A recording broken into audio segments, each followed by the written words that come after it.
I overheard my girlfriend harshly mocking me to her best friend, like seriously going in. My girlfriend's name is Jenna. She's 28, and we've been together a little over 2 years. I'm a 33-year-old veterinarian, and we met at my clinic. She had just moved to the city and brought her dog in for an ear infection. We started talking, and what was supposed to be a 15-minute appointment turned into an hour-long conversation. I had never been so charmed by a woman before. Before Jenna, I lived a bachelor's lifestyle and was beginning to think I'd be single forever. My casual flings were starting to feel more and more boring and empty. Jenna is charismatic and has a large circle of friends.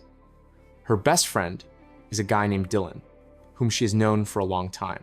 I trust Jenna, but I'd be lying if I said their relationship didn't make me a little uneasy.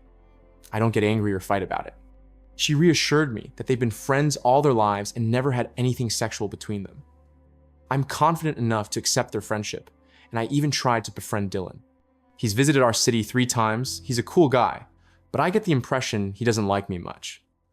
Jenna says he's just protective, but to me, it feels more like jealousy. Jenna just finished grad school this spring, and it's been hard for her to find a job. We've been living together for a year, and I understand that she hasn't been able to contribute to rent or expenses yet. I'm financially stable, so that's not an issue. But I don't want to enable a lack of motivation to work, so I made it clear that once she gets a job, she should start paying half the expenses. On Monday, she texted me that she'd gotten a job she really wanted after a tough interview process. I was so happy and proud of her that I left the office early, bought her favorite alcohol, got her favorite Chinese food, and picked up flowers. A few weeks ago, she had seen a necklace in a store she loved. It had a shark on it. She's obsessed with anything shark-related. I had bought it and hidden it in the basement, planning to surprise her later. When I got home, I went in through the side entrance to grab the necklace from the basement and then surprise her. As I came up the basement stairs and opened the door, I heard her talking on the phone. Normally, I wouldn't eavesdrop, but she was laughing so hard, it caught my attention. It was cute at first. Then I realized what she was laughing about. She was talking to Dylan. Not unusual, they talk at least once a week. But then I heard her mocking our sex life. She said something like, "No, he's nowhere near my ex." My ex was at least 8 centimeters bigger. Every time I eat a baby carrot, I feel bad for him because it must be traumatic for him to see me bite into something the same size. It'd almost be cute if it wasn't so pathetic. He's got a great body until he takes his boxers off. Lots of laughter. I don't care what random people on the internet think about my size. But hearing this from the woman I love and about something that isn't even true was gut-wrenching. I don't know about her ex. Maybe he was huge, but I'm average. Just a regular, old-fashioned average. Not impressive, but not laughable either. I've never been insecure about it. What hurt most was that she was laughing about it with a guy I already have doubts about. She also mocked me for being attractive, but not that smart, which is absurd. I'm highly educated. I know I'm smart, good-looking, and have an average-sized penis. After hearing that, I just left. Did I toss the flowers out of my car window? Yes. Did I cry in a parking lot? Yes. I think she heard the basement door close or saw my car leave because she quickly started texting, asking when I'd be home. That was Monday. I still haven't brought it up with her. I think I'm still processing. It's incredibly awkward and painful, but I still love this woman. I know I need to talk to her, but how? I'm hurt and unsure if I can forgive her. Update. I've decided to break up with Jenna. I met with 3 friends over beers and told them what happened. Their opinion matched yours, end it quickly. I also told my mom. We're very close, and she was furious. She knew I had bought a ring for Jenna. I'll write another update once it's done, probably tomorrow. Well, I did it. I broke up with Jenna Thursday night. Honestly, the most dramatic few days of my life. I'm exhausted.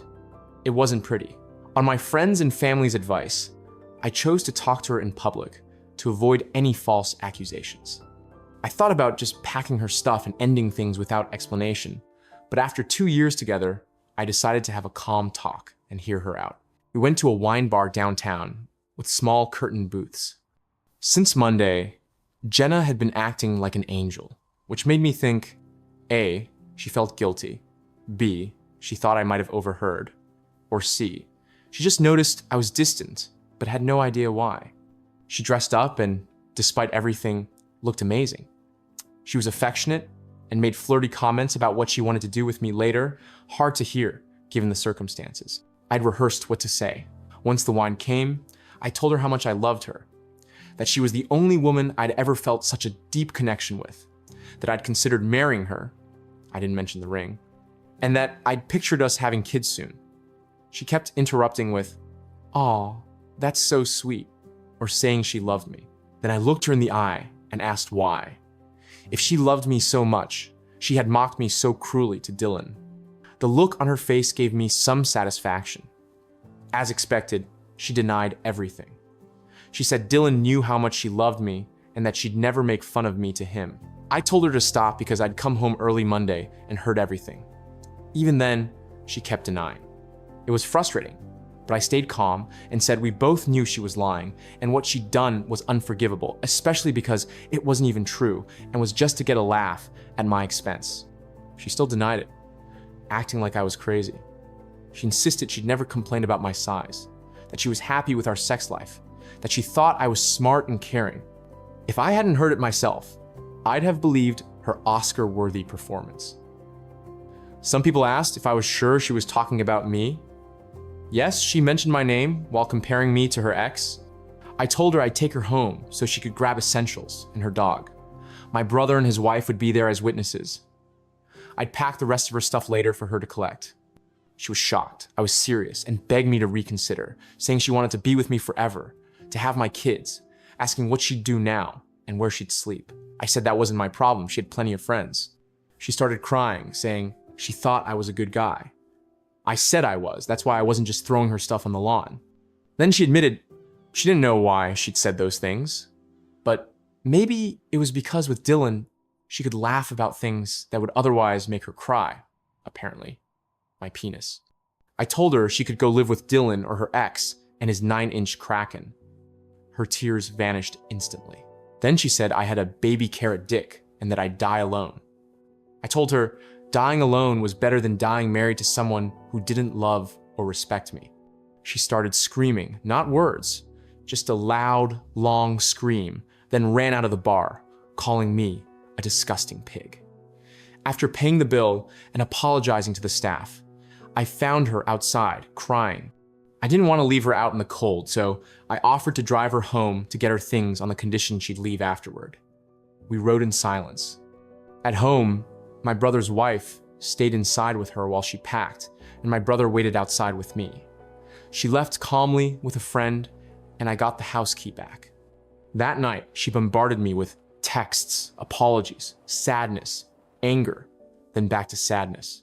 I didn't respond, except in the morning to tell her her things were on the porch and she should get them while I was at work. I heard nothing all day until I was about to head home, then got a nasty text wishing me every misfortune possible. When I arrived, my house was destroyed. I don't know if she had a copy of the key or picked the lock, but she got in and trashed the place, smashed irreplaceable items, tore up furniture, clogged sinks, and left the water running, opened the fridge, and threw food everywhere. The only nice thing was locking my dogs in a room so they wouldn't get hurt. I remembered I'd given her a key to my work SUV for emergencies. When I checked, she'd destroyed it, flour scattered inside, tomato sauce poured everywhere. Things are just things, I guess. But the sheer pettiness was shocking. Just last weekend, we'd gone to a play, hung out with friends, played Monopoly, and even made up our own drinking game, watched Netflix, had sex several times, and now my house and car are wrecked, and I'm emotionally wrecked. Not my proudest moment, but I was so angry I ordered 22-kilogram bags of baby carrots, 40 kilograms total, delivered to her friend's address through Costco. She sent me a bunch of angry messages that night. Petty? Yes. Regret it? Not really. That's it. I blocked Jenna last night. I've been crying a lot and feel awful, but I know I made the right choice.